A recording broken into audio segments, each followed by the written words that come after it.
السلام علیکم ورحمۃ اللہ وبرکاتہ۔ ناظرین، کیسے ہیں آپ لوگ؟ امید ہے تمام لوگ خیر و عافیت کے ساتھ ہوں گے۔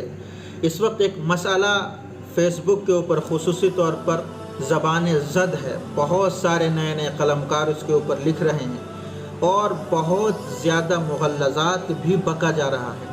وہ یہ کہ مفتی ابوالقاسم نعمانی صاحب نے بیرسٹر اسد الدین اویسی صاحب سے ملاقات کے لیے کیوں منع کیا، اور اس کے خلاف جو چیزیں استعمال کی جا رہی ہیں وہ پرانی تصاویر ہیں، جیسے اندریش کمار کی تصویر ہو گئی، اسی طریقے سے توقیر رضا خان کی تصویر ہو گئی، اور اسی طریقے سے اور بھی بہت ساری تصاویر جن کا تعلق یا تو دیوبندی مسلک سے نہیں ہے یا مذہب اسلام سے نہیں ہے۔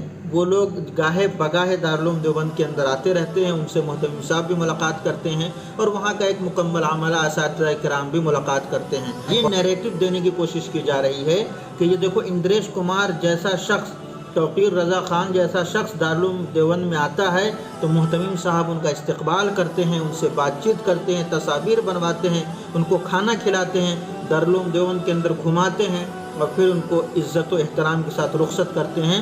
لیکن یہ ایک بیرسٹر اسد الدین اویسی صاحب جو پورے ہندوستان کے اندر مسلمانوں کے لیے آواز کو بلند کرتے ہیں، پارلیمنٹ کے اندر مسلمانوں کے لیے آواز اٹھاتے ہیں، ہر ایک ایشو کو مکمل اور اچھے ڈھنگ سے اٹھاتے ہیں، چاہے وہ 3 طلاق کا مسئلہ ہو یا کوئی اور بھی مسئلہ ہو، اس کے اوپر مسلمانوں کی مکمل کھل کر نمائندگی کرتے ہیں۔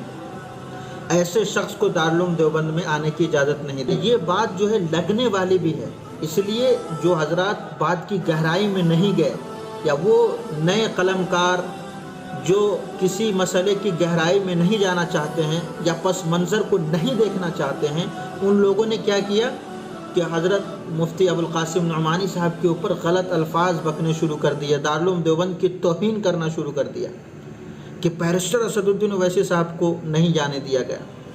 حالانکہ دارالعلوم دیوبند پبلک پراپرٹی ہے، ہندوستان کا کوئی بھی شخص دارالعلوم دیوبند کے اندر آ سکتا ہے، اسے دیکھ سکتا ہے، ہندوستانی نہیں پوری دنیا کا کوئی بھی شخص آتا ہے، وہ چاہتا ہے کہ دارالعلوم دیوبند کو دیکھے تو وہ دیکھ سکتا ہے، اس کو اس کی اجازت ہے، بشرطے کہ سیکورٹی کے جو مسائل ہیں وہ مکمل وہ اپنے حل کر لے، اس کے بعد وہ اندر داخل ہو سکتا ہے اور دیکھ سکتا ہے، کوئی مسئلہ نہیں۔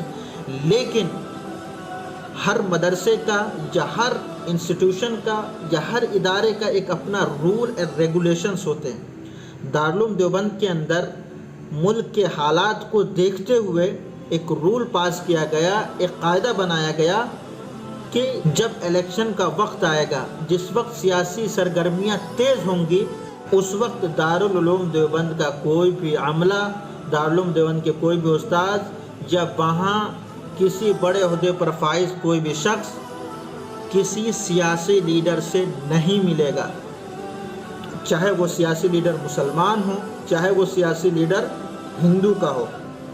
کوئی بھی سیاسی لیڈر اگر وہ دارالعلوم آنا چاہتا ہے وہ آئے، اس کا استقبال ہے، ویلکم ہے، لیکن مدرسے کا کوئی عملہ اس سے ملاقات نہیں کرے گا، اس کے ساتھ تصویر نہیں بنوائے گا، اس کے ساتھ ویڈیو شیئر نہیں کرے گا۔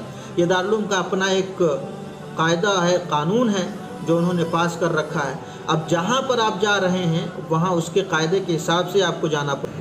پارلیمنٹ میں ہر آدمی نہیں گھس سکتا ہے، اسی طریقے سے ہر جگہ پر ہر آدمی کی انٹری ضروری نہیں ہے، تو دارالعلوم دیوبند کے اندر ہر آدمی انٹری کر سکتا ہے، لیکن ایک خاص وقت میں سیاسی لوگ سے دارالعلوم دیوبند کا جو عملہ ہے وہ ملاقات نہیں کرے گا۔ اسی قاعدے اور قانون کو سامنے رکھتے ہوئے مفتی ابوالقاسم نعمانی صاحب نے ملنے سے معذرت ظاہر کی۔ معاذ اللہ ایسی کوئی بات نہیں ہے کہ مفتی ابوالقاسم نعمانی صاحب جو ہے بیرسٹر اسد الدین اویسی صاحب کے اگینسٹ میں تھے یا بیرسٹر اسد الدین اویسی صاحب سے وہ ملنا نہیں چاہتے، ایسا نہیں ہے۔ وہ یہ جب سیاسی سرگرمیاں ختم ہو جائے اس کے بعد ان کا استقبال اور ویلکم ہے، اس سے کوئی مسئلہ نہیں ہے۔ لیکن چونکہ جو اس وقت حکومت چل رہی ہے، اس حکومت میں مصلحتاً یہ نہایت ہی مؤثر اور نہایت ہی اہم قدم ہے، اس لیے کہتے ہیں کہ ہمیں اسلاف کے پیچھے چلنا چاہیے۔ مفتی ابوالقاسم نعمانی صاحب کا بیرسٹر اسد الدین اویسی صاحب کو ٹائم نہ دینا یہ درشاتا ہے کہ ہمارے سلف بہت دور اندیشی سے کام لیتے ہیں۔ مفتی ابوالقاسم نعمانی صاحب کا یہ عمل قابل مستحسن ہے، اور بہت سارے لوگ لکھ رہے ہیں۔ میں چاہتا تو یہ ویڈیو پہلے دن ہی بنا دیتا، لیکن میں ذرا معاملے کی نزاکت کو سمجھ رہا تھا، اور میں ساری چیزوں کو دیکھنا چاہ رہا تھا کہ اس کے اوپر دونوں طرف سے کیا پکش آتا ہے، اس کے بعد اس کے اوپر جو ہے کچھ لب کشائی کی جائے۔ تو اب یہ معاملہ قضیہ حل ہو گیا ہے۔ بیرسٹر اسد الدین اویسی صاحب نے بھی اس کے اوپر کوئی ناراضگی کا اظہار نہیں کیا، اور انہوں نے بھی کہا ہے کہ مفتی ابوالقاسم نعمانی صاحب نے جو کہا وہ صحیح ہے، جو ان کا فیصلہ ہے وہ ہمارے سر آنکھوں پر ہے۔ تو اس لیے آپ حضرات کسی بھی ٹاپک کے اوپر قلم اٹھانے سے پہلے سوچیں سمجھیں، اس کی گہرائی تک جائیں، اس کے بعد لکھنا شروع کریں۔ کہیں ایسا نہ ہو کہ آپ لکھنے کے جوش میں کہیں سے کہیں تک لکھ دیں اور پھر بعد میں پچھتانا پڑے۔ لہذا اپنی نظر میں خود کو گرنے سے بچائیں۔ امید ہے کہ یہ مسئلہ واضح اور کلیئر ہو گیا ہوگا۔ بہت سارے لوگ اس مسئلے میں کنفیوژن کے شکار تھے، انشاءاللہ العزیز ان تمام لوگوں کا یہ مسئلہ واضح اور کلیئر ہو گیا ہوگا۔ اور اس چینل کی سب سے خاص بات کیا ہے کہ ہم صرف اوتھینٹک چیزیں ہی بتاتے ہیں آپ کو۔ اور ابھی آپ لوگوں کے لیے خوشخبری یہ ہے کہ اس چینل کے اوپر قرآن کریم کو شروع سے پڑھنے کا طریقہ شروع کیا گیا ہے۔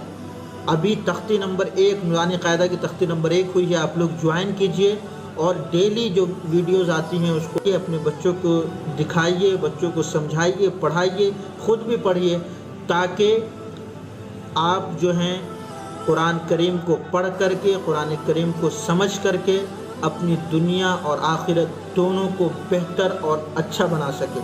اس ویڈیو کو شیئر کیجیے اپنے دوست احباب اعزاء اقربا رشتہ داروں کے ساتھ، اور چینل کو ضرور سبسکرائب کر لیجیے تاکہ آپ کو ہمیشہ اوتھینٹک اور اچھی ویڈیوز حاصل ہوتی رہیں۔ پھر ملوں گا میں کسی اور ویڈیو میں، مجھے اپنی خصوصی دعا میں ضرور یاد رکھیے۔ والسلام علیکم ورحمۃ اللہ وبرکاتہ۔